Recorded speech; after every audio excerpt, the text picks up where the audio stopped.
Oropesa for Florida You Judge. Today I have a very prominent local attorney, Roger Futerman, who is with me here in studio. Hey, Roger, thanks for stopping in. Thank you for having me. And we're going to talk about a recent case that's taken on national attention.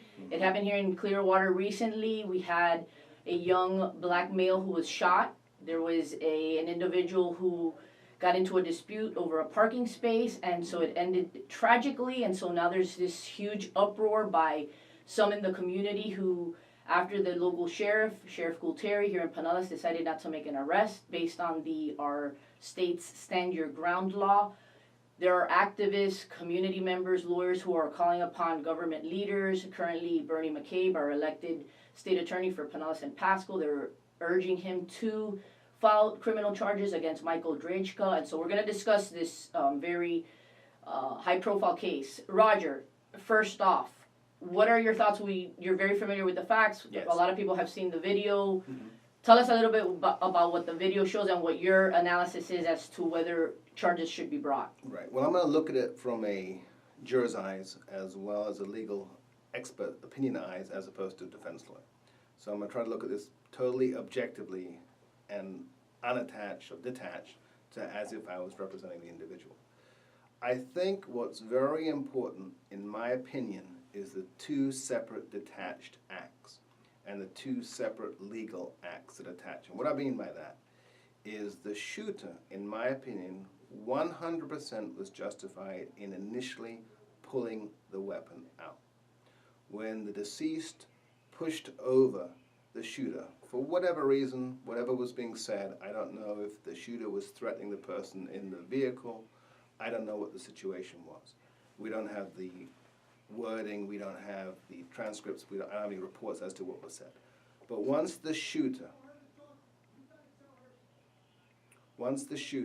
was pushed to the ground, the shooter had the absolute right to pull out his gun and aim that at the deceased. So However, Roger. Yeah. let me just continue on that thought process. Generally, that would be an aggravated assault with a firearm. As you know, Haiti, would be a felony.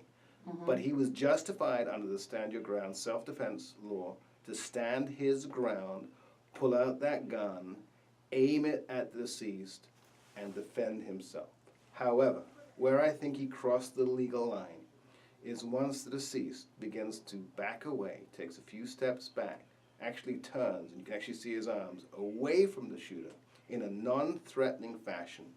I don't believe that the shooter reasonably believed that he was an imminent threat of death or great bodily harm at that time. And that's the issue. If he was, and he reasonably believed that, he could shoot him.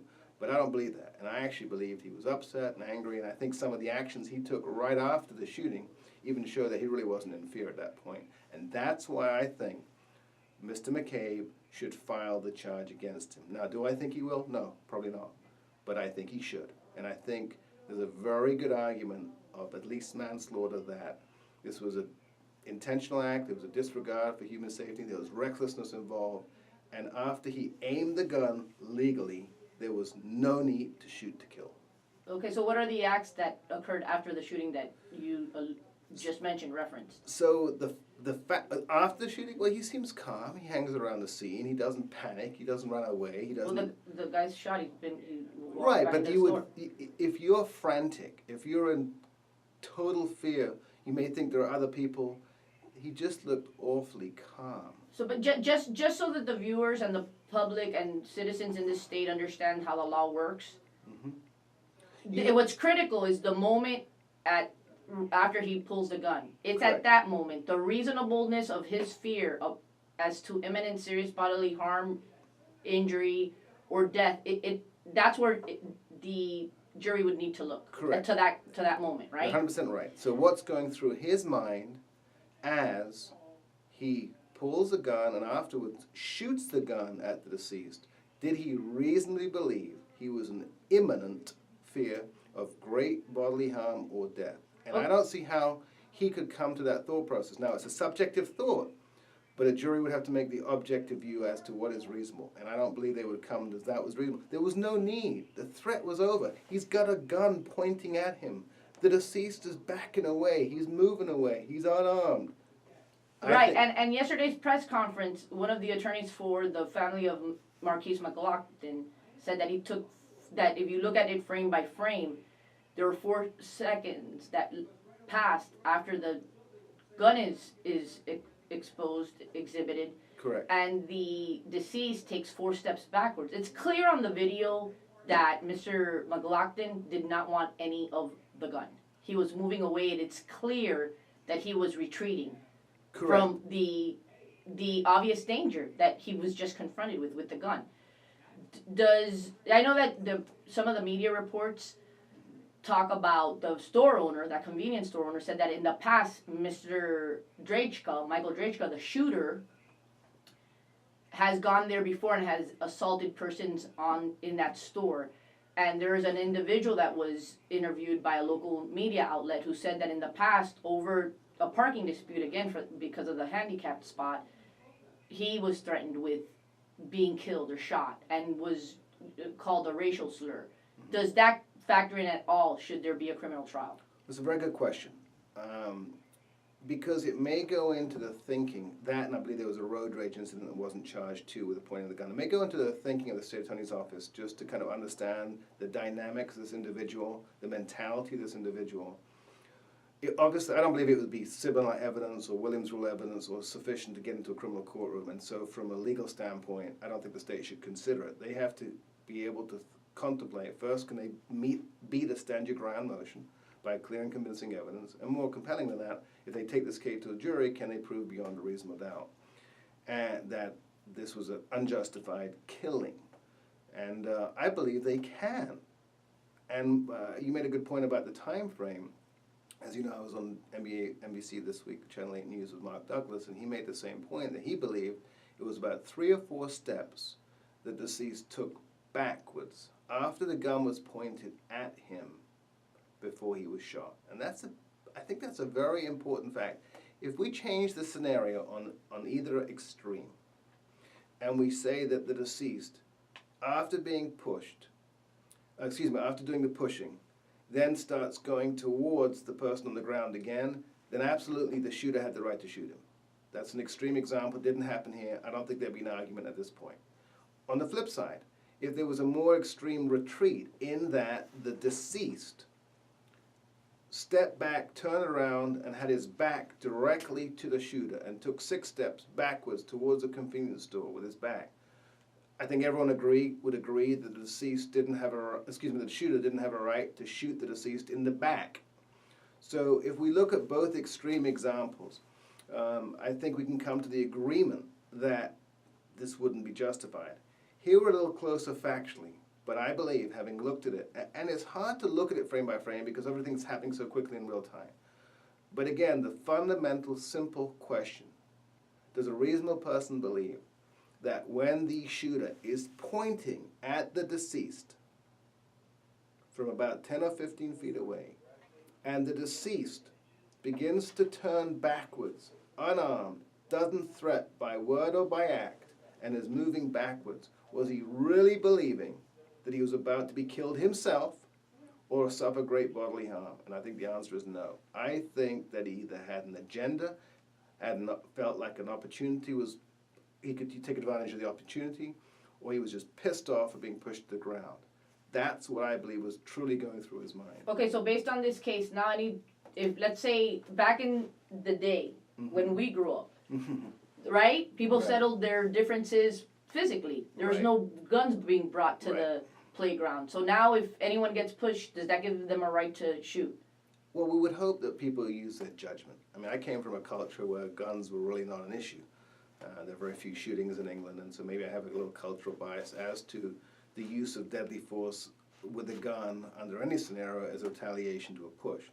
On the other hand, of course, you have a right to defend yourself, and people of different statures have the right to defend themselves. Different genders have the right to defend themselves. Different ages have the right to defend themselves. So self-protection, stand your ground, is a good law. The right to defend yourself is a good law. By deadly force, if necessary, is a good law. I know, Roger, but how many misdemeanor batteries occur where there's an unlawful touching? Right. Are we going to now spiral down towards, if I get pushed up, I feel threatened. I feel serious bodily injury is imminent or death. I'm going to shoot you. Exactly. Is that where we're headed? Because that's what it appears to be. Gualtieri's a lawyer. He's a lawyer. And he's saying that he was aggressively shoved that justified the killing. That's what Gualtieri's saying. Is he off on his analysis as a lawyer? Well, I thought the phraseology that he used was slammed to the ground, which to me is a vast exaggeration of the facts. But, I was involved in a murder case where he gave a press conference and he said that my client gave about 12 different versions of events, which, as the jury let him know, was a vast exaggeration of the facts because she was acquitted in less than an hour and a half. So there was an exaggeration of the facts, but I don't think that's the central issue here. So, but as a lawyer, he's getting that wrong, and as a charge, if you're the sheriff, Roger, would you charge? Would you make an arrest? Yes. Okay. And I truly believe, Haiti, if you actually question the detectives in this case, and I have some information to that effect, okay. But if you actually question the detectives in this case, and my information may be wrong, but I believe that if you question the detectives in this case, not the sheriff, that they wanted to make an arrest for manslaughter in this particular case. I believe that. Okay, and I don't know what the rationale was. I will say this in the sheriff's defense, and I want to be clear about this. While I disagree with his decision not to arrest, I do not, and I 100% believe this was not a racial decision. And I do not believe in any way this was a racial decision. I just believe it was a poor legal decision. That the mentality of the shooter was not one that was in fear of his life. And I'm going to ask Gualtieri to come on, Florida Judge. I'm going to send him an email to come on, and I want to go a little bit about his thought process because maybe he's changed his mind since. Because I don't understand how a shoving and thereafter a retreat by the person that shoved results in the person that's now dead or the person that shot thinking that there's a imminent threat of serious bodily harm or death. I'm not seeing that. Don't you agree, as many people do, that when you have a mother in a car with a 4-month-old baby and a 3-year-old toddler, and there's a strange man nearby the window engaging in cursing and fighting, and I think the F-bomb was thrown because of a handicap spot, and then a father coming out of the store and witnessing that, what about his sense of I need to go protect my family? What about that? It's a good point. Gualtieri, and I think some people want to characterize the aggressor as being the person that's dead, but could one reasonably find that the shooter is the one that instigates this and then wants to hide behind stand your ground to kill somebody who thought my family, my wife, my soulmate might be in trouble with a strange man that's near the car, cursing at her, and my babies are there? Who, in fact, is the initiator here? Well, it's a good point in that we would need to know more facts to answer that first threshold question of why did he push that individual to the ground. And, for example, if the shooter was cursing and threatening, saying, I have a gun, I'm going to shoot you, I'm going to do this, I'm going to do that, and he could hear it, maybe he had the right to push him. If he couldn't hear anything or there wasn't that type of conversation, in my opinion, he had no right to push that, certainly that violently, that individual. What he should have done, approached the scene, got in his car, driven away, it would have been over. I don't think he had the right to push him. Now, we don't know the facts, we don't know the conversations, we don't know what was said. But we do know this. It's a strange man. He's close to the car. He's engaging in a conversation. Correct. What if he's a crazed man? We do know that he was armed. How long does somebody have to wait before they shove somebody away from their car who's armed, who can within seconds kill persons that they love in the car? Well, we don't know if the person that was pushing the shooter had any idea he was armed or what he was hearing. But I think irrespective of that fact, irrespective of what was said, once that shooter was pushed to the ground, and once that shooter pulls that gun out in a right to defend himself, he's in a vulnerable position, he's on the ground, he's being pushed by a bigger man, a younger man, and he says, in essence, stand back, I got a gun right at you. And what does the deceased do? He does that. He turns away, he takes a few steps back, he has his arms out. there was absolutely no reason in my mind, in my opinion, to kill him, to shoot him. I understand, Roger, and so of course we don't know, but listen, it's never a good moment when there's somebody near your car, a strange man, and it's a male that feels that as his manly duty it is to protect his woman and his children. There's a man there, what is he doing? Maybe that, I mean, seriously, we're not going to know if somebody's armed, but there's always the potential of somebody being armed, right? There is. I mean, I personally would not, and I think that's not the correct way to handle that situation because as it showed, sadly, it escalated the situation. But that would not have happened, and I would tend to agree with you. Maybe a calmer mind would have approached and said, what's going on here? I understand. But got in the car and driven away. But the instigating factor, because some people rightfully think that this law has to be modified because we're going to have people that instigate. Remember, whether that comes out in a trial, should Bernie McCabe do the right thing and charge him, whether these past incidents where he harasses people at that store and assaults them, okay, and engages in issuing racial slurs to black persons, to minorities, there are persons that can start a beef with someone and then fall back and I have my gun ready here. If somebody gives me any lip or does anything in reaction to what I'm doing, I'm ready to roll here. Sure. I mean, and I think you make a good point in that. Should Bernie McCabe charge the individual? If I was a state attorney, would I? Yes. If I was a prosecutor, do you think I could prosecute this person and be successful? Yes. Do I think he will, or do I think the office will? No.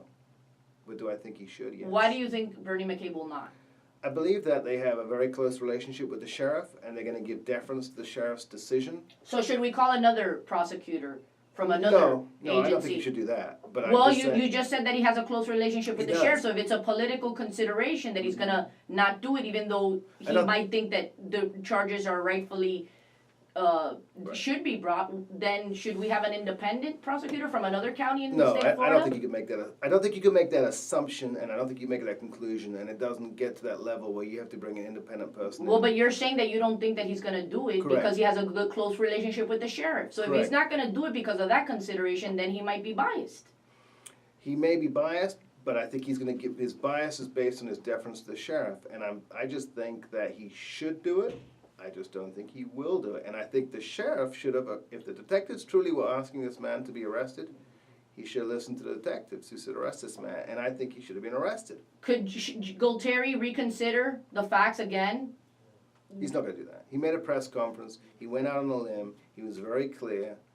There's a lot of ifs and shoulds and whats and hows, but I don't believe he will.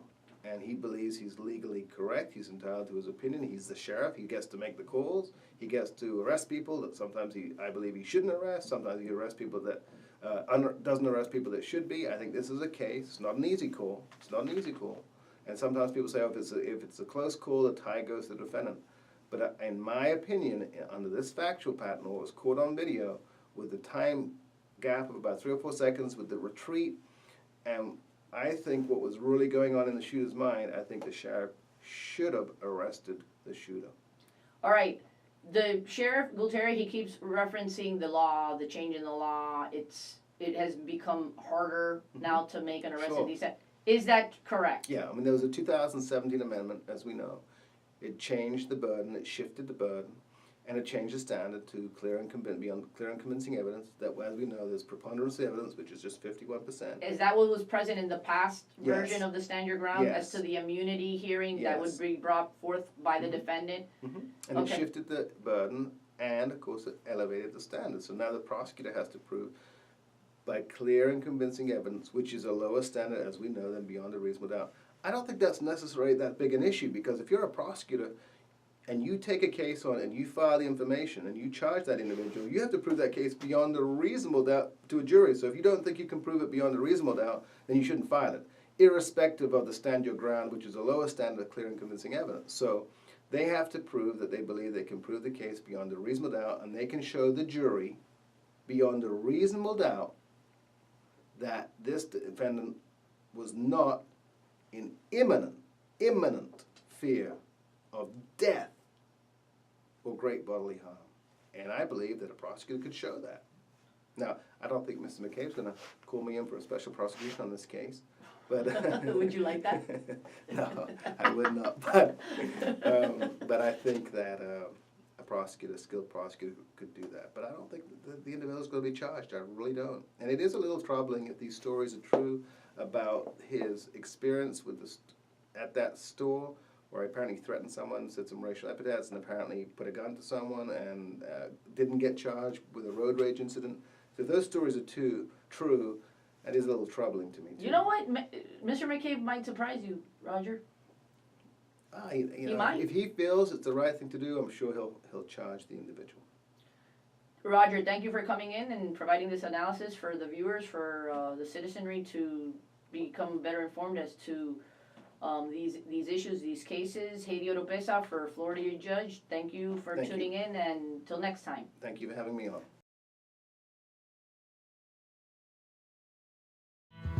There's a man with a gun over there, telling me I got to beware. I think it's time we stop, children. What's that sound? Everybody look what's going down.